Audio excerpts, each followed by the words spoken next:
My father chose my sister's trip to scatter her cat's ashes over walking me down the aisle at my wedding, and now I'm cutting them both out of my life. So I, 26 female, am getting married this week.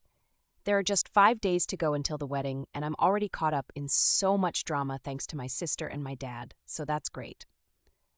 For context, my dad has been a single father for the past 10 years since my mother passed away after a long drawn-out battle with the big C when I was 16.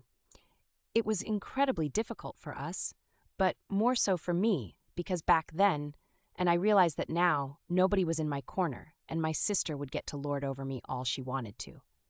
My mother had treated both of us equally, but my dad definitely had a soft spot for my sister, and after my mom passed away, she would get away with everything that she did. But it was not that easy for me. My sister Katie is 2 years older than me and 10 times more annoying and entitled than anyone I know. She would literally treat me like her personal servant when I was younger, and every time that I protested, my dad would ask me to do what she wanted to do because apparently she was too fragile to do for herself. That was just an act. I knew that. But my dad believed her. And it always helped that she had been a sickly child when she was younger. But as she grew up, she grew out of that. However, she still liked to pretend that she was chronically recovering from colds or several other common illnesses at any given point just to get out of doing her chores, so that I would end up doing all the work around the house while she would just lay around in her room doing nothing. I used to find it incredibly annoying, but if I didn't do it, nobody else would, because my dad would always be too tired after coming back home from work, and I did not want to bother him anyway. After I turned 18 and moved out for college, things started getting better for me because I didn't have to live with her anymore. We did not have any contact after college, since I didn't like her and we never really got along. Not only did she make me do all the work, but she was also not very nice to be around. She would constantly take pot shots at me and try to rile me up and just be generally annoying, so I was pretty glad to be out of the house. I missed my dad for sure, but then I wasn't going to sacrifice my sanity to live with my family. And I know a lot of people are going to find it weird that I used to actually get along with my dad in spite of the fact that he was blatantly biased toward my sister. But I can't help it. We had a nice relationship, and it used to be that way until recently. It wasn't like I was a doormat for him. I would always protest and stand up for myself when he would be too much to deal with, and we got into our fair share of fights over the years because of how biased he was towards Katie. But then at the end of the day, he was still my father, and I would make up with him eventually. I met my fiancé Andy in college, and after dating for almost 8 years, we finally decided to get married this year. We are in pretty good places in our respective careers, and it just felt like the right time. I can't say the same for my sister, though, since Katie has been doing pretty badly of late and has gone back to living with my dad. After she graduated, she had been living by herself for a couple of years, but then last year she decided to quit her job to join her friend in their jewelry business. Unfortunately, it didn't exactly do well. They had done absolutely no research, and neither were they adequately prepared. They just jumped into it without thinking much, so naturally it was doomed right from the beginning. Not only did they burn through all the investment money that they had mostly raised from family and friends, but they were not even able to get any substantial amount out of the business. She had already quit her job, and after her business flopped, she had to shut it down. And since then, she has been unemployed. It's been almost 6 months, and she hasn't even bothered to start looking for another job, so she's completely reliant on my dad. He was planning on retiring in a couple of years, but now I don't think that's feasible anymore since he is supporting her. This is just one of the things that we used to fight about recently, because I think that he needs to tell her to get up and find a job. She can't just rely on her aging dad for the rest of her life and mope around because of one failed business venture. She needs to get out of there and do something about her life. But my dad says that she just needs some time to get over things and deal with this emotionally before she commits to anything else. we have very opposing views on this topic, so we try not to talk about it since it will only lead to a fight. Besides, I got engaged just a couple of weeks after she had to shut down her business, and my dad thinks that's another reason why she's so upset. Because even her youngest sister is doing so well in life, and she can't even bring herself to get out of bed on most days. I know for a fact that she is jealous of me right now because she makes sure that she puts it out on social media and pretends that everything awful in the world is happening to her just for attention. And every time somebody responds to her posts, which definitely seem like a cry for help, she brings up how I'm doing so great and how she deserves all of this, and not me. But apparently I got it because I'm willing to manipulate and step on people to get ahead. I obviously don't do that, and I am where I am because of my hard work and efforts. She is where she is because she likes to play the victim, even though she is the one responsible for all the bad things that have been happening to her. Well, except for one thing maybe. 3 weeks ago, her cat passed away after almost 15 years. She had that cat for a really long time, and she was extremely attached to him. When that happened, she was naturally racked with grief, and my dad told me that things were so bad that I started feeling bad for her. I'm not going to lie, I wanted to reach out to her and give her my condolences, but I did not want to seem fake, so I just told my dad to convey my message. Anyway, she had already been pretty depressed, and then when her cat passed away, she refused to even eat for days, and my dad would have to literally beg her to get out of bed and try to survive. It was really pathetic, and I really felt bad for both of them, but I was really busy with wedding prep because there were just a couple of weeks to go until the big day, so I decided not to involve myself too much with what was going on there. I kept in touch with my dad, and I would comfort him whenever he would be too upset about the way Katie was behaving, but that was really the most that I could do. Anyway, I did not think that this would lead to any trouble for me. But a few days back, my dad contacted me to tell me that he would not be able to walk me down the aisle on my wedding day. I had obviously assumed that it would be him doing that, but I had called him to formally ask him to walk me down the aisle the day before that phone call. I thought that he would accept it immediately, but he told me that he needed some time to think about it, which was suspicious. And then he called me the next day to decline. And when I asked him why, since obviously I was perplexed, his reason just blew my mind. He told me that Katie had cremated her cat a few weeks ago and now she wanted to go to Hawaii and scatter his ashes on the beach, because a couple of years back, she and a bunch of her friends had gone on a road trip to Hawaii, and she had taken her cat with her. So apparently she had a lot of good memories of that place, and it was special to her. And the day of my wedding was exactly 1 month after her cat had passed away, so she wanted to scatter the ashes on my wedding day. So not only did my dad decline to walk me down the aisle, but he was also telling me that he would not be able to be present at my wedding. He said he was really sorry about this and wanted to make it up to me later, but he would have to go with Katie since this was the first time in weeks that she had spoken about wanting to do something and get out of the house. She also specifically requested my dad to accompany her because she wanted somebody to be there to emotionally support her. I was extremely pissed off when he said that, but I tried to deal with things calmly, and I told my dad that maybe a friend of hers could accompany her, or maybe she could do it at least one day after my wedding, just so that he would at least be able to attend. I wanted at least one parent to be present at my wedding, but my dad said that she was pretty firm about what she had said, and he made the same suggestions himself as well, because he wanted to be able to attend my wedding. But when he tried to suggest anything else, she got really upset and started accusing him of not caring about her feelings. Apparently, according to her, on my wedding day I would have loads of people around me who cared about me, but she only had my father, and she thinks that she should be the priority right now since she's going through a really difficult phase in her life. When my dad said that he also believes that, given her situation, she should be the priority at the moment, I completely lost my mind. I told him that she has been his priority all his life, so I'm not surprised that he is ditching me on my wedding day just to be with her. I didn't even give him a chance to say anything else and just hung up and blocked him everywhere. I was very upset, and when I told Andy about it, he seemed to understand where I was coming from. I cried a lot for the next 2 days, but then I decided to get back at my father and do something that I knew would piss him off. Since I knew that my sister was playing mind games with me and trying to piss me off, the right thing to do would be to do something that I knew would piss them off. So instead of crying about it, I decided to ask my uncle to walk me down the aisle.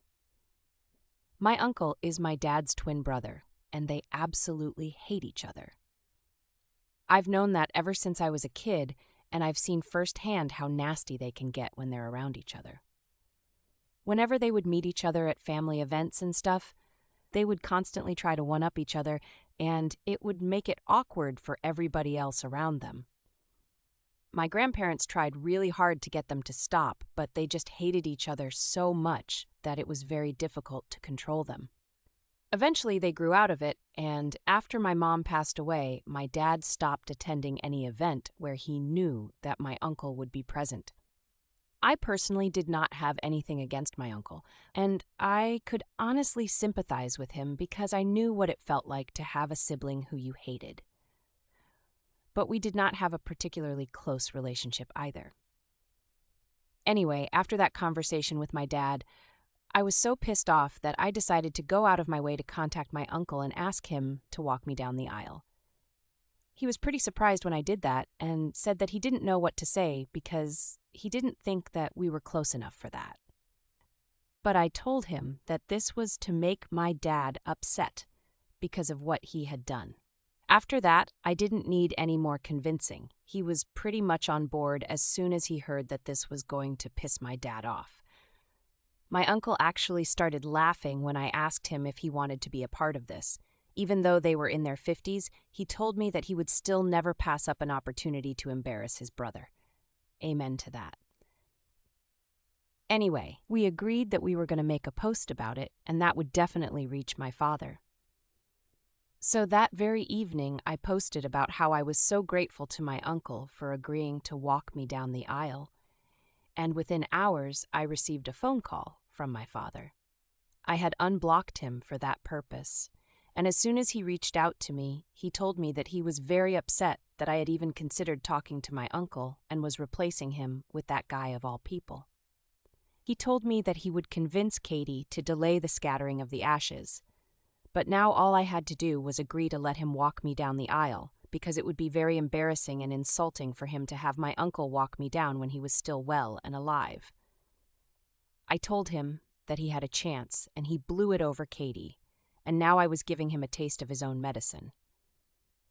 He got really upset and said that I was being petty and immature, and I agreed. I am indeed being petty and immature, but that just seemed to upset him even more. By the end of the phone call, he was in tears and said that he had never expected me to act like this just because he was trying to be there for my depressed sister, who had it a lot harder than I did right now. He said that I had absolutely no empathy and was being pure evil because my sister had literally lost everything, and I couldn't even let her have my dad for one day. Now, I feel like what I did was kind of insensitive because he was right about my sister having lost everything. So I need you guys to tell me if I need to apologize to my dad or not. So I asked my uncle to walk me down the aisle after my dad declined because my sister wanted him to accompany her to Hawaii on my wedding day. Update 1. 2 days to go until the wedding. And you know what? I'm just going to walk down the aisle by myself instead of putting myself through all of this hassle. I think it's more appropriate for me to just walk the aisle on my own, since in the long run, I have realized that I'm going to be on my own. I spoke to my uncle, and since we already got the reaction we wanted from my dad, he said he was fine with it. He's just going to be a guest now like he was supposed to be earlier. He did not mind it anyway, since he had been skeptical about walking me down initially too. I also spoke to my father, but I did not speak to him on a phone call because that would lead to another confrontational conversation. So I just left him a message and said that if he wanted to attend the wedding, he was free to do so, but he did not need to walk me down the aisle. I also told him that if he did not want to attend the wedding and wanted to go to Hawaii with Katie, he was free to do that as well. But then I was sorry to say that I would have to cut him off for the rest of my life, because he has had enough chances to prove to me that he is going to treat me like a priority when it really comes down to it, but has failed to do that every single time. Now I just don't want to tolerate this kind of disrespect anymore. I want to get married, and I want to be happy when I'm getting married. I have worried enough about what he's going to think, about how other people are going to feel about my decisions, and it's been a colossal waste of my time since he has never bothered to care about how I would feel about certain things. If he had, he never would have dropped the bomb on me with just a couple of days to go until my wedding. And if he cared, he would have apologized to me after I sent that message to him. But he hasn't even bothered to reply to me. I've spoken to Andy as well about this, and he thinks it's the right call to make, since there are just a few days to go until the wedding, and we still haven't been able to sort things out with my father yet. At this point, I don't even think I have any other option. Update 2. Hey, so first things first, I got married yesterday. I still can't believe it. I'm actually married now.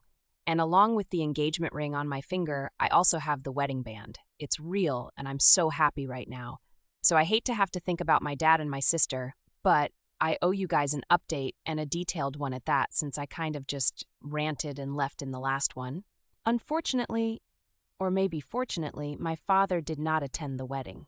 Yep, from what I know, he decided to attend the scattering of the ashes of my sister's dead cat in Hawaii with her, which is a normal thing to choose over your other daughter's wedding. Anyway, I don't even want to get into that, since some people gave me a lot of hate for acting like I was not taking my sister's depression seriously. Look, I really feel bad for her, and that's something I'm going to stand by. Depression is a terrible thing, and I wouldn't even wish it on my worst enemy, which ironically happens to be Katie. Anyway, it was not depression that led her to do this. It was her severe and crippling need to go against me and be the center of attention at all times that made her choose to scatter her cat's ashes in Hawaii on the day that I was supposed to get married. She could have really waited for a couple of days and then done that, or maybe she could have done that earlier, but she just had to do it on the day of my wedding.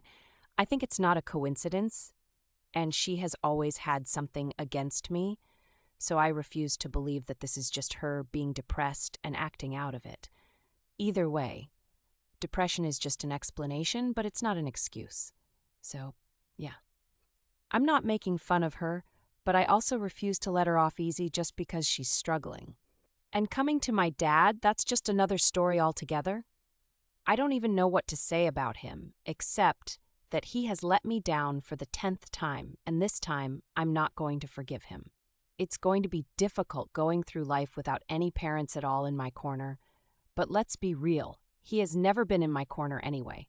For him, life has always been about Katie, and I can see that crystal clear now. I was a fool to believe that things could ever change. He chose not to attend my wedding, and he was very clever about it. He did not let me know until after the ceremony, so until then I was still very confused as to whether he would be attending or not. Since I had left him a message earlier, but he did not reply to that, I just kept checking my phone. But then, after I had walked down the aisle and everything was done, I realized that he would not be showing up. It was then that he chose to text me saying that he was in Hawaii with Katie and had decided to attend the scattering of the ashes because Katie needed him more than I did. She was more emotionally dependent on him. He said that he was sorry, but he hoped that I would understand. I still would have found that message meaningful if he hadn't chosen to say that my petty and immature behavior earlier with my uncle and stuff had also really put him off, and he thought that it was best for us to stay apart for a while now. That was another reason why he was not attending. I'm not going to deny the fact that it was petty, but honestly, the only reason I did that was because I always felt ignored after my mom passed away, and I'm not going to bother to pretend that what I did was not immature. But what else could I have done? I just wanted to do something to piss him off because I wanted to know that he actually cared. And maybe he did, but clearly not enough to show up for me. Anyway, the message really annoyed me, and it was the day of my wedding, so I wanted to be happy. So I just blocked him and moved on with my day. Also, he had already chosen not to come to the wedding, so sending a message to tell me that he was not attending was pretty redundant. People did ask about why my father and my sister were absent from the wedding, and I chose to be completely honest with them and told them the real reason. I figured that this reflected poorly on them and not on me, so I had no reason to hide anything. Most people were just speechless, and others found it quite hilarious, but in a pretty sad way. Anyway, I think pretty much the entire family knows now that my dad skipped my wedding to go to Hawaii with Katie to scatter the ashes of her cat. He couldn't even spare one single day for me. And that is his biggest failure as a father, I think. But I still had a pretty fun time, and nothing can change that. My wedding day is still going to be the best day of my life so far. Now I get to spend the rest of my life with the man I love the most, and I've made up my mind that he's going to be my only family from now on. Update 3. Hey, so it's been a week since my wedding. It still feels great to say that. Anyway, Andy and I are supposed to go on our honeymoon in a couple of days, but obviously my dad and Katie just cannot stand to see me happy, so they decided that this was the perfect time to confront me about what I had been telling people at the wedding about why they were not present there. 3 days back, Katie texted me. I hadn't blocked her. I had just blocked my father. But after reading her text, I felt like blocking her as well because it was just so annoying that she felt like she had the higher moral ground here. Just for the record, the only reason I haven't blocked her yet is because in case something happens to my father, I want to be able to know about it. And I know that in spite of our differences, I'm sure that she is still going to inform me in case of an accident or illness or whatever. Anyway, that's literally the only reason why I've still given her access to me. I know that most people would advise me to go no contact, but I don't think it's possible for me, because just because my dad has been a terrible father to me does not necessarily mean I have to also be a terrible daughter to him. This might not make sense to a lot of people, but these are my morals and I'm going to stick to them. So I would appreciate it if people did not comment on this. Now, coming to the message that she had sent me, she said, "Hey, we just came back from Hawaii, and we have already been contacted by many of our relatives, and they think that we were wrong for choosing the day of your wedding to scatter my cat's ashes. I'm not surprised that you chose to tell everybody this story and portray us in a negative way, but I'm just disappointed that you are still on me, even though you know that I'm going through a very difficult time in my life. I really wish that you hadn't talked crap about me and Dad, because we are family and you of all people should understand that it's very difficult to lose a loved one. I really hoped that you would have had more compassion for me, but anyway, that's obviously not the case. Dad has also noticed that you have blocked him, and he's very upset about that, so I think you should undo that. And honestly, all I have to say is that you need to be a little more thoughtful towards us. You can't just go through life thinking about nobody apart from yourself and expect people to be okay with that. I hope you understand what I'm getting at and apologize. And even if you don't, I'm not going to be surprised, because if you're still choosing to hate on me at this time, there's very little that I can expect from you." The tone of the message itself pissed me off really bad. And then the content. I don't even want to say anything about it because I might end up cursing her out here. It was so pretentious and holier than thou that I honestly wanted to just block her. But then after thinking about it for a while, I decided to craft my own reply to it and sent it back to her. "Hey, Katie, I did tell our relatives about why you and Dad were not present at the wedding. I decided to be honest about it because I'm not a liar. Also, by deciding not to show up for my wedding, you pretty much put yourself in that position, and I think it's very unfair to expect me to cover up for you people, especially given the current circumstances, since both of you have been nothing but unkind to me. You guys couldn't even think about me on my wedding day and try to put me first just for one day. So I really don't think I have anything to apologize for. If Dad is upset about the fact that I blocked him, he probably should have thought things through earlier instead of regretting it now. I've already made up my mind. I don't want any contact with either of you two, so I would really appreciate it if you did not contact me after this unless it's an emergency. Then you can text me or call me, but unless there's an urgent situation, I really wish that you would not contact me at all. I have no interest in speaking to either you or Dad. Both of you have hurt me a lot in the past few years, and I agree with what Dad said. It would be for the best if we spent some time apart for now. I'm a married woman now, and I want to spend the next couple of years trying to enjoy my life with my husband. Right now, he is the only family that I have. I wish you both all the best in your life. Goodbye. After showing it to Andy, I sent that message, and she just replied to it in a couple of minutes. She said that she would respect my wishes and also added that my dad was still very upset about my decision not to speak to them. But I couldn't help that. They brought this onto themselves. I know Katie is happy that she won't have to speak to me, and if my dad really is that upset, well, too bad, because, like I said, this is his own fault. Anyway, I'm just going to try and enjoy my honeymoon now. We've been planning this for a really, really long time, and I deserve to have fun now.